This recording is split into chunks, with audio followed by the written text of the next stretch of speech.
Somewhere in the Nevada desert, a man once spent $400 million before a single card was ever dealt. No customers, no revenue, just steel, concrete, and a bet that people would show up. That's the strange truth at the heart of the casino business. You build the temple before you know if the gods will come. And once they do come, something even stranger happens. Because you are no longer really selling entertainment, you are selling a mathematical certainty disguised as luck, and that single distinction is worth more than almost any other business model on Earth. To understand why, you have to start with the number almost nobody outside the industry actually thinks about: the house edge. Every single game on that floor, from blackjack to roulette to the slot machine blinking in the corner, is engineered with a tiny built-in advantage for the house. Not a scam, not cheating, just math. On a roulette wheel, that edge might be 5.25%. On a slot machine, it can range anywhere from 2 to 15%, invisible to the player, embedded quietly in the odds. It sounds small. It is not small. Over millions of bets, across thousands of players, night after night, that tiny percentage becomes an unstoppable, grinding certainty of profit. Casinos don't need to win every hand.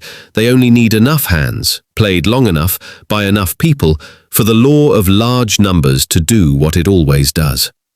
But before any of that math can start working in your favor, you have to survive one of the most brutal cost structures in modern business. Building a large casino resort isn't a purchase, it's a siege. A major Las Vegas-style property can cost anywhere from $500 million to over $4 billion before opening night, and that number keeps climbing every year as construction materials, labor, and land grow more expensive. You're not just building a building, you're building an entire miniature city, complete with hotel towers, restaurants, theaters, parking structures, security systems, and enough electrical infrastructure to power a small town 24 hours a day, every day, forever. The lights never go off, the doors never lock. That uptime alone changes the entire financial calculus because a casino's fixed costs never sleep, even when the floor is empty. And here's the twist most people never consider.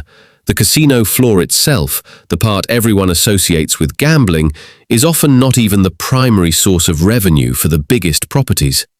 In destinations like Las Vegas and Macau, hotel rooms, restaurants, nightclubs, retail shopping, and live entertainment can generate a majority of total revenue, sometimes more than the tables and machines combined.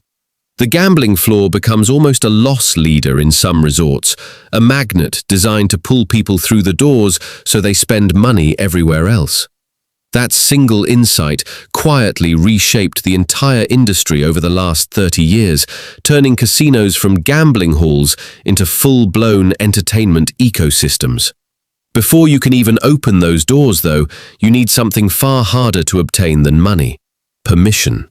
Licensing is where dreams go to die for most would-be casino owners. Regulatory bodies conduct exhaustive background checks, not just on the company, but on every major investor, every executive, sometimes even distant business partners. They're looking for organized crime ties, money laundering risk, financial instability, anything that could threaten the integrity of the gaming industry. This process can take years and cost millions of dollars just in legal and compliance fees, with zero guarantee of approval at the end. In some jurisdictions, a casino license itself, once granted, becomes an asset worth hundreds of millions of dollars on paper, simply because there are only a limited number of them available. Governments deliberately restrict supply, which means owning a license isn't just permission to operate, it's an artificial scarcity that makes each one enormously valuable the moment it's granted. Once you clear that gauntlet, construction becomes its own economic battlefield. Casino design is a science, not an aesthetic choice. Every inch of that floor is engineered by behavioral psychologists and architects working together to maximize what the industry quietly calls time on device and time on game. There are no clocks visible anywhere, Natural light is almost entirely eliminated. The layout is intentionally maze-like, so that leaving feels more complicated than staying. Carpet patterns are chosen specifically because certain designs subtly discourage people from looking down and noticing how long they've been standing in one place. None of this is accidental. Every square foot is calculated to slow you down, keep you circulating, and keep your money moving from your pocket to the tables just a little longer than you intended. And then there's the sound. Slot machines are tuned, quite literally, in musical keys designed to feel rewarding, even when you lose. Small wins trigger celebratory chimes disproportionately louder and more exciting than the size of the payout would suggest, creating what researchers call losses disguised as wins. You might bet $1, win back 60 cents, and the machine will still light up and play victorious music, because your brain doesn't calculate net loss in that split second. It just hears triumph. That psychological trick alone can extend the average time a player stays at a machine by a significant margin. And time at a machine, multiplied across thousands of players, is where the real profit compounds. Now, running all of this requires an army. A major casino resort can employ anywhere from 3,000 to over 10,000 people, spanning dealers, security officers, surveillance technicians, hotel staff, chefs, entertainers, accountants, and compliance officers whose entire job is making sure the casino follows gaming law to the letter. Labor costs alone can consume a staggering portion of operational revenue, often rivaling or exceeding the cost of maintaining the physical property itself. And unlike most industries, casinos can't easily automate their way out of that cost, because human oversight is legally mandated at nearly every table, specifically to prevent cheating, both from players and, ironically, from employees. Speaking of which, surveillance is one of the most quietly fascinating cost centers in this entire industry. The network of cameras watching a casino floor, famously nicknamed the Eye in the Sky, can involve thousands of individual camera feeds monitored in real time by trained specialists who can recognize card counting patterns, chip skimming techniques, and collusion between players from across a crowded room. This isn't paranoia, it's protection of margin. A single skilled card counter working blackjack can meaningfully dent a casino's edge if left undetected, which is why casinos invest millions annually in surveillance technology and staff, treating security not as overhead but as a direct defense of the mathematical advantage the entire business depends on. Which brings us to something most players never think about. Casinos actually fear a very specific kind of guest, and it isn't the reckless gambler throwing money around, it's the disciplined one. The player counting cards quietly, tracking probabilities, playing with cold precision instead of emotion. That player threatens the one thing the house cannot survive without: the edge. In extreme cases, casinos have banned individual players entirely, not for cheating in a legal sense, but simply for being too good, too controlled, too aware of the math working against them. It's one of the only industries in the world where being exceptionally skilled and disciplined can get you thrown out the front door. But for the overwhelming majority of guests, the opposite psychology is at play, and casinos have built their entire revenue model around it. High rollers, known in the industry as whales, can represent a wildly disproportionate share of total gambling revenue. A single elite player might wager millions of dollars in a single visit, and casinos will offer them staggering incentives to keep them coming back. Private jets, penthouse suites, personal chefs, sometimes even forgiving portions of debt entirely, because the long-term value of that one relationship can outweigh the short-term loss of comping their expenses. This is where the casino business quietly resembles high-stakes relationship management more than gambling. The house isn't just running games, it's running a loyalty program more sophisticated than most airlines, engineered around a small number of players who generate an outsized percentage of total profit. That leads to one of the most surprising truths in the entire industry. Casinos often lose money on a significant percentage of their high rollers. It sounds contradictory, but it's simple math over a small sample size. A whale betting millions in a single night operates in a world where short-term variance can swing wildly in either direction. On any given night, a handful of extraordinarily wealthy players walking away with enormous winnings can create a real, measurable dent in a casino's monthly earnings. This is precisely why the industry depends so heavily on volume. The house edge is a long-term certainty, not a short-term guarantee, and any single night, even any single month, can defy the math entirely. It's only across thousands of hands, dealt over months and years, that the math reliably wins.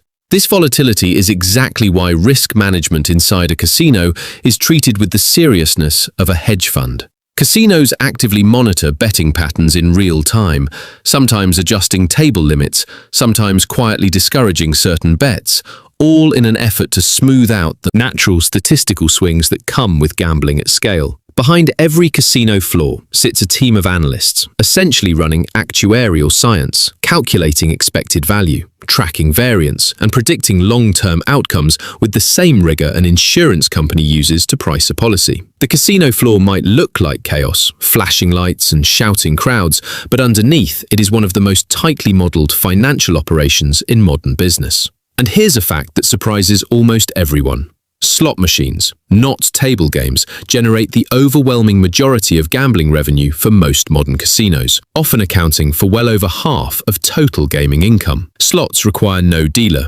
minimal floor space per unit, and can operate continuously without breaks, fatigue, or human error. A single machine, running day and night, can quietly generate more consistent profit per square foot than an entire blackjack table staffed by a dealer earning wages and needing regular relief. This is why casino floors have steadily shifted their layouts over the decades, dedicating more real estate to rows of machines and less to the traditional card tables that dominate the public imagination of what a casino even is. Even the machines themselves are a masterclass in engineered probability. Modern slot machines run on software governed by something called a random number generator, calibrated to produce a specific long-term payout percentage, often somewhere between 85 and 98%, depending on the jurisdiction and the specific machine. That means for every $100 wagered over the machine's lifetime, the house is mathematically guaranteed to keep a defined slice, no matter how the wins and losses feel to any individual player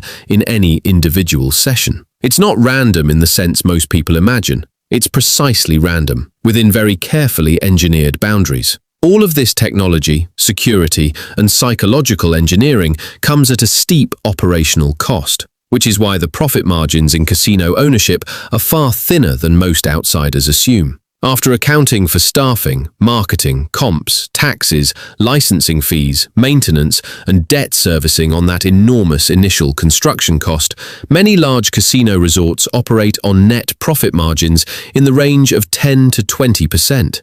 Figures comparable to plenty of ordinary retail businesses, not the runaway fortune-printing machine popular culture imagines. The real money isn't made in a single spectacular night at the tables. It's made through relentless, disciplined volume, repeated night after night, year after year, across every single revenue stream operating simultaneously under one roof. And taxation adds another layer entirely. Gaming revenue is among the most heavily taxed sectors in the world, with rates varying enormously by jurisdiction, from single digits in some competitive markets to well over 30% in others. Governments understand exactly what they're sitting on top of, an industry that generates immense cash flow, and they structure tax codes accordingly. This is precisely why casino operators lobby so aggressively for favorable regulatory treatment, because a shift of even a few percentage points in the gaming tax rate can mean the difference between a wildly profitable property and one struggling to service its debt. Speaking of debt, leverage is the quiet engine running underneath almost every major casino resort ever built. Very few of these properties are financed entirely with cash.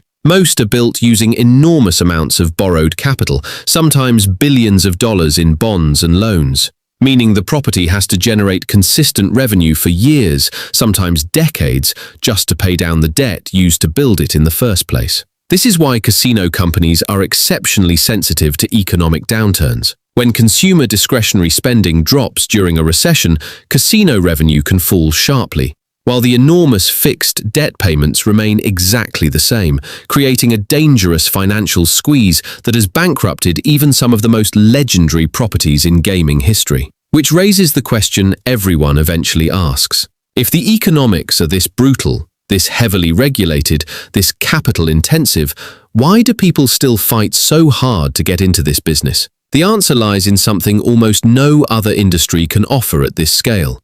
A mathematically guaranteed long-term advantage, repeated infinitely across an entire building full of paying customers, night after night, for decades. Very few businesses in the world can say with genuine confidence that their core product carries a built-in statistical edge in their favor every single time it's used. Most industries live and die by unpredictable consumer taste, shifting trends, and fragile margins. A well-run casino, once built and licensed, owns something closer to a mathematical machine, one that, quietly, patiently, converts human psychology and probability into consistent, long-term profit.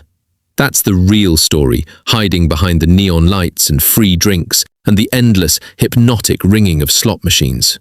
It was never really about luck. It was never really about chance. Somewhere behind every spinning wheel and shuffled deck sits a small army of architects, psychologists, accountants, and statisticians, quietly making sure that no matter who wins tonight, the numbers always find their way home in the end. The house doesn't need to be lucky. The house only needs enough people, playing long enough, believing just a little too much in their own luck, for the math to do exactly what it was built to do. And that, more than any jackpot or high roller suite, is the real fortune hiding in plain sight. Not in any single spin of the wheel, but in the quiet, relentless certainty of the numbers themselves, working in the dark, long after the lights go down and the last hand is dealt.